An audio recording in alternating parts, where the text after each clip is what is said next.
Tu t'es bien amusé avec le chef Pasghetti? Aussi nerveux qu'un débutant, le cuisinier faisait griller ses végétaux burgers. Enfin, c'est ce qu'il pensait.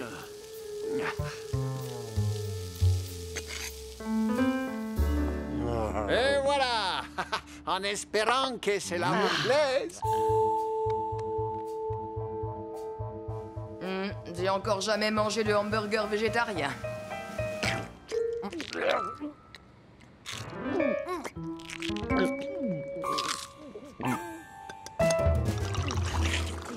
Ils n'ont vraiment pas l'air d'apprécier.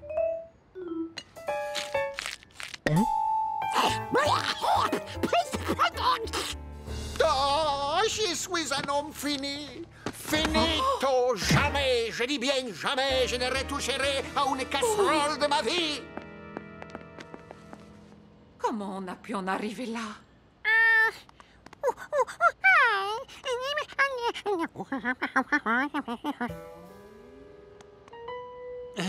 Je pense qu'il y a un singe qui a mis son grain de sel à la préparation des hamburgers. Ah, je vois. Comment je vais pouvoir prouver que la recette de mon mari est parfaite? Ah, je sais! J'ai trouvé! Suivez-moi.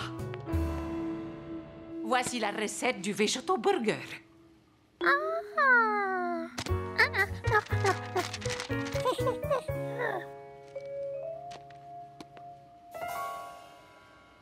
Ça, ce n'est pas une recette de cuisine, c'est le projet d'agrandissement du jardin potager. Attends, ne me dis pas que tu t'en es servi pour faire les hamburgers.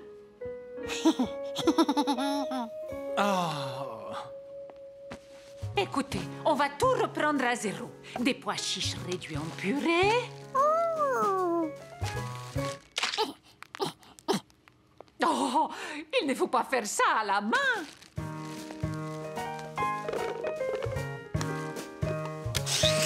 Des tomates concassées.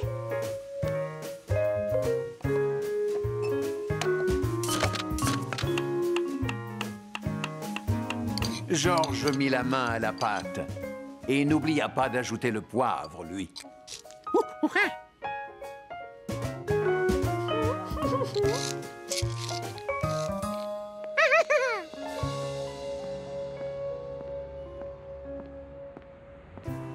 Oh, qu'est-ce que je vais devenir maintenant que je ne suis plus chef? Oh, à part la cuisine, je ne sais rien faire. Ah, Anna! Anna! Anna! Pourquoi il y a des camions de pompiers dans la roue? Il y a les feux dans mon restaurant? On n'est pas là pour travailler, mais pour se régaler. Quoi? Qu'est-ce qui se passe ici?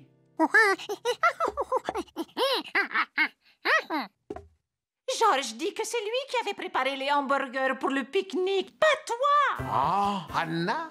Tu arrives à comprendre, Giorgio? Non! Enfin, l'important, c'est que cela soit fait à partir de ta recette. Ah. Chef, c'est le meilleur hamburger végétarien que j'ai jamais mangé. Attendez une minute. Je croyais que vous n'y aviez jamais goûté. C'est vrai, c'est bien pour ça que c'est le meilleur. Excusez-moi, je crois que cette boîte est à vous. Il y a votre photo dessus. Oh, je ne sais pas ce qu'elle contient, mais ça sent bon. Oh, mes végétaux burgers. Oh, je suis tellement heureux que je vais me mettre à pleurer. Les chefs cuisiniers sont de grands sensibles.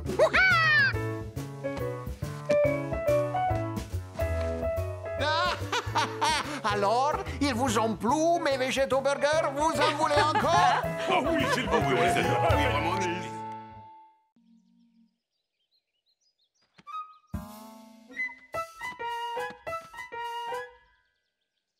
Comment capturer des animaux aussi rapides? Par surprise, peut-être.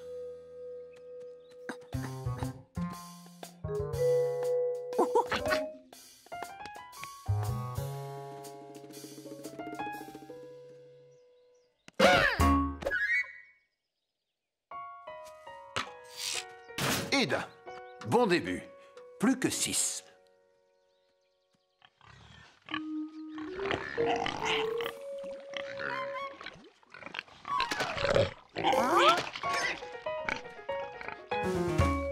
Dans cette folle poursuite, les lapins étaient trop jeunes pour penser à effacer leurs empreintes derrière eux.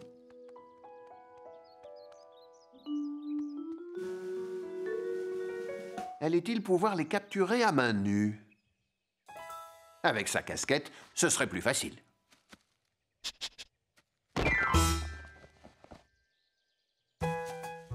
Et 2 de plus. Encore 4.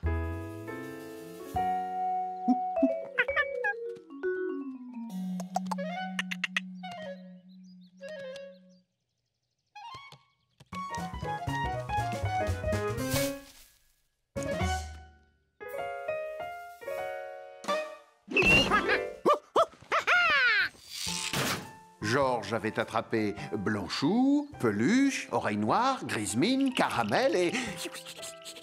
un intrus? Non, c'était Jumpy l'écureuil.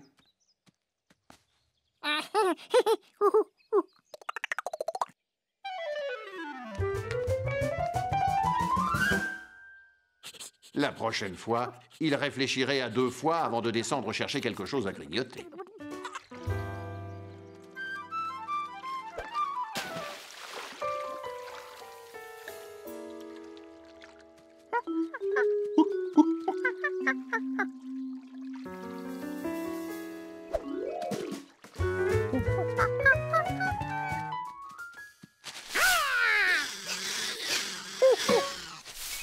Des ratons laveurs. Ils ne sont pas forcément aussi gentils que des petits lapins.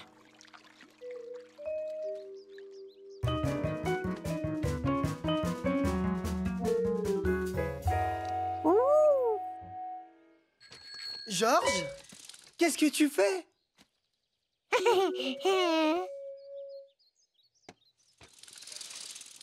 Billy avait bientôt fini sa tournée. Il fallait se dépêcher.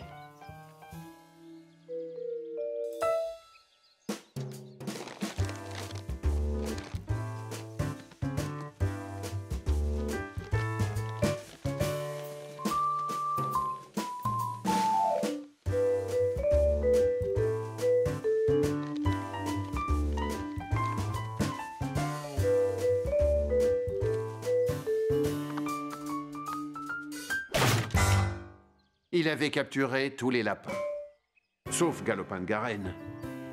Et Billy qui n'allait plus tarder.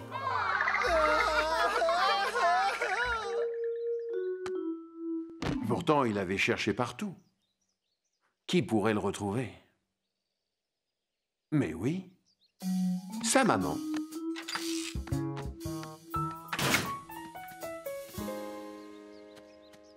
Va chercher.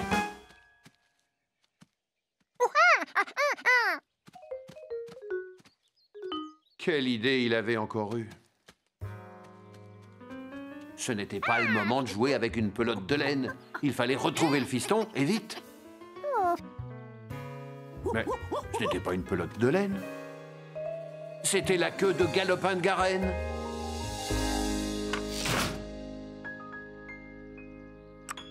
Alors, Georges, tu tiens compagnie au lapin? C'est gentil.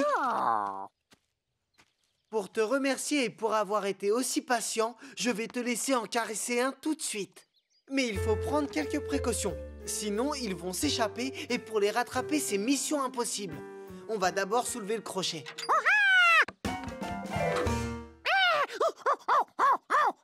Mais je croyais que tu voulais en caresser un. Ah, je vois que tu préfères ne pas prendre de risques. Mais comment ce gland est arrivé ici?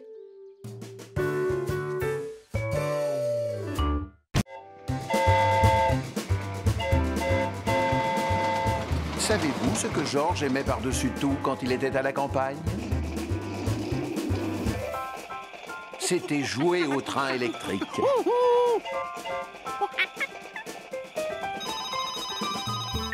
Allô? Oh, bonjour, Billy. Le festival du cerf-volant vient de se terminer. Je rentrerai par le train numéro 7. C'est noté. Ah, tu peux me donner l'heure d'arrivée du train? Attendez que je regarde sur le panneau. J'arriverai à 3 heures pile. Très bien. À tout à l'heure. Bon voyage. C'était Billy qui me demandait d'aller le chercher à la gare. Tu peux venir avec moi si tu en as envie, George.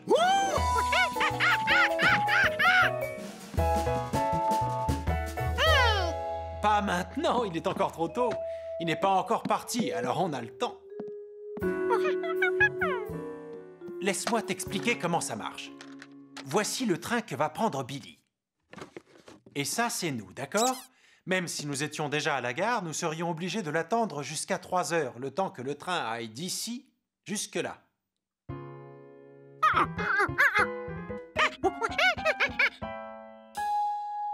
Très bien.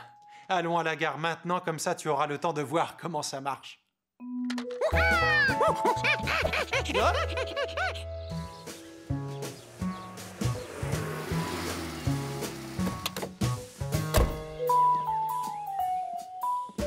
C'était la première fois que George allait dans une gare. Et il n'était pas déçu. Bonjour. Vous partez en voyage à ce que je vois. À votre place, je prendrai le bateau. Ce n'est pas ce que vous croyez. George voulait voir comment fonctionne une gare. Ah oui? Tu voudrais que je te fasse visiter le poste d'aiguillage? C'est là-haut que tout se passe. Vous pensez qu'on a le droit d'y monter? Bien sûr, je dois justement apporter à manger au chef de gare. Je le connais bien, c'est mon frère. Bonjour, Flint. Bonjour, Clint. Laisse-moi te présenter George et son... Oh, vous devez être l'homme au chapeau jaune. Il faut dire que vous ne passez pas inaperçu dans la région. Vous êtes un peu comme un tournesol au milieu d'un champ de pommes de terre.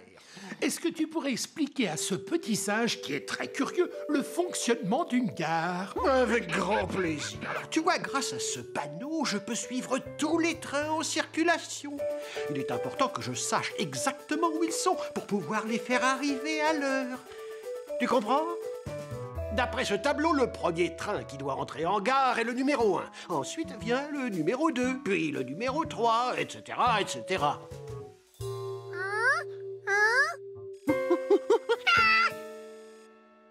Exactement. Alors, il faut que je fasse passer le numéro 1 avant le train numéro 2. Numéro 2, je vais vous changer de voie pour laisser passer le numéro 1. Message reçu 5 sur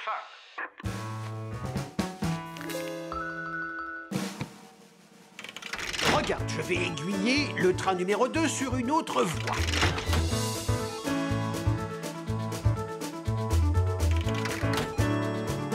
George regardait travailler le chef de gare avec beaucoup d'attention. Le train numéro 1 devrait entrer en gare. Et à l'heure prévue. Allons le voir arriver. Qu'est-ce que je vous disais? Tu en sais suffisamment pour pouvoir me remplacer. Et si on mangeait maintenant?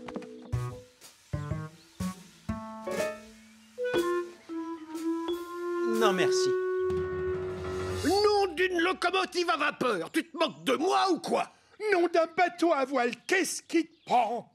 Le tien est plus gros. Tu appelles ça un sandwich, toi? Mais on dirait un gâteau apéritif. Mais ils sont pareils, seulement je les ai pas coupés dans le même sens. Puisque tu n'as pas l'air de me croire, petit frère, je vais t'en préparer un autre et on verra lequel de nous deux a raison. Venez, vous nous servirez d'arbitre au cas où. Personne ne reste ici pour surveiller les voies ferrées? Pendant la pause déjeuner, j'ai l'habitude de prendre l'air. De toute façon, s'il y a le moindre problème, je serai alerté par cette alarme. Non, non, laissez-le. Il ne va rien faire de mal. Bon, d'accord. À tout à l'heure, George. Oh.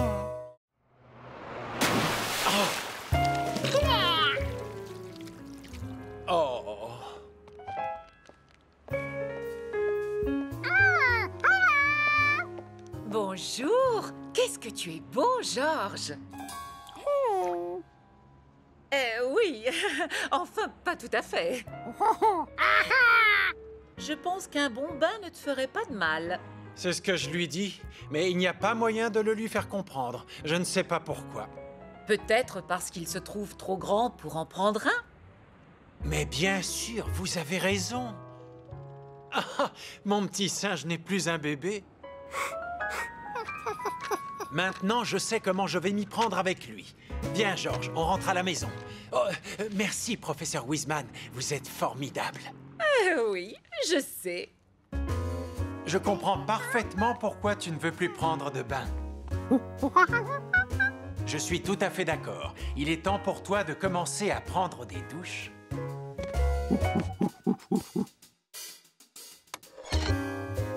Tourne ce bouton et tu verras ce qui se passe. Oh! Oh! S'il te plaît, George. Très bien. Tu ne veux plus prendre de bain et tu ne veux pas prendre de douche. Moi, j'ai besoin de prendre l'air. Alors, je sors faire un tour pour me changer les idées.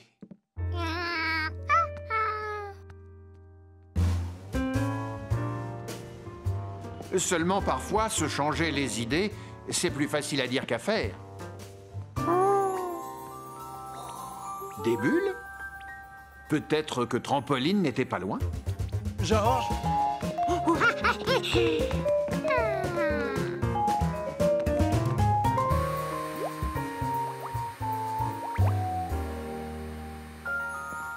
Bonjour, Betty. Salut, Steve.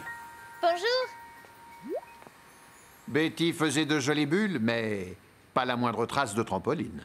On lave des chiens pour se faire un peu d'argent de poche. Tu veux nous aider? Mais oui, pourquoi pas? Regarde, il y a tout ce qu'il faut. Des éponges, du savon, de l'eau et du savon. Super, tu vas m'aider à faire des bulles pour attirer les clients, d'accord?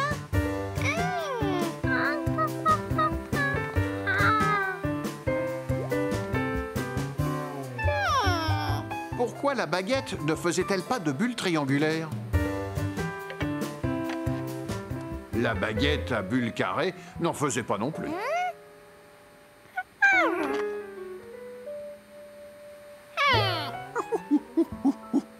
Moi aussi, j'ai été étonnée la première fois. Peu importe la baguette qu'on utilise, ça fait toujours des bulles rondes.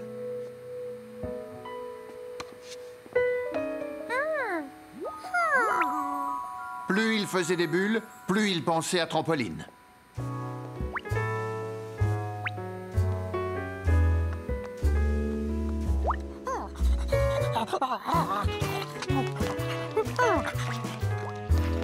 Ah, Charlie, où as-tu traîné pour être aussi sale? George, aide-moi.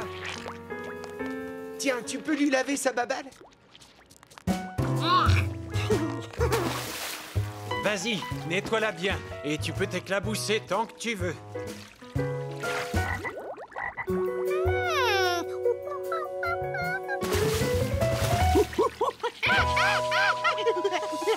Mais ce bruit... Bien sûr, le parc, la boue, Charlie. Oh non, non, tu vas te salir encore plus. George, attends-moi. Bon, eh bien, on se retrouve à la maison.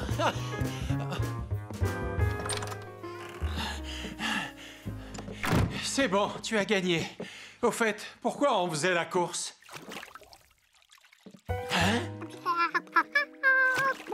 George, tu prends ton bain? Tu peux y rester le temps que tu veux. Oh, qu'est-ce qui a bien pu lui faire changer d'avis? Un bain ne serait pas un bain sans bulles. Et sans Trampoline.